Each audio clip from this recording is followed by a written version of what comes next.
شروع اللہ کے پاک نام سے۔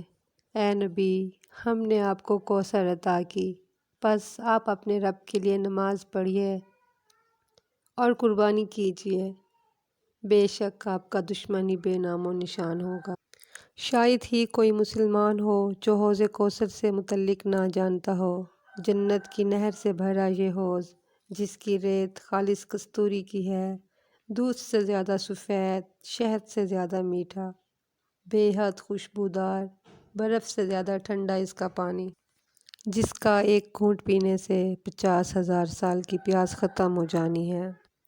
حشر کا عالم، ننگے جسم، ہونٹ خشک، زبان تالو سے چپکی ہوئی، کبھی ادھر تو کبھی ادھر بھاگ رہے کہ کہیں سے پانی کا ایک قطرہ مل جائے۔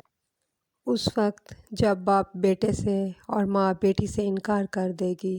قربان جاؤں حضور صلی اللہ علیہ وآلہ وسلم کی مقدس ہستی پر۔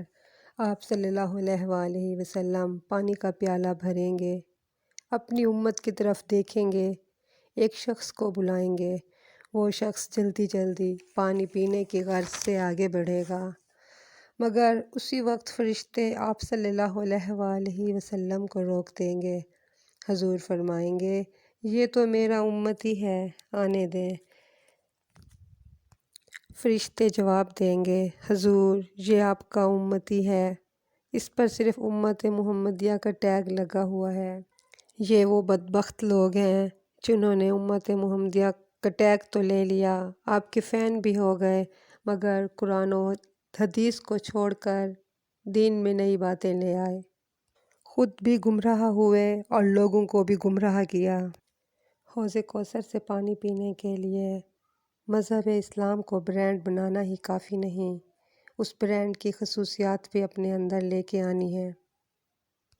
صرف امت محمدی کے ٹیگ سے کام نہیں چلے گا، اللہ اور اس کے رسول کی اطاعت بھی کرنی پڑے گی۔ یا اللہ، ہمیں صراط مستقیم پر چلا، ان لوگوں کے راستے پر جن پر تیرا انعام ہوا، ان لوگوں کے راستے پر جن کے لیے حوض کوثر کا پانی پینا لکھ دیا گیا ہے۔ آمین یا رب العالمین۔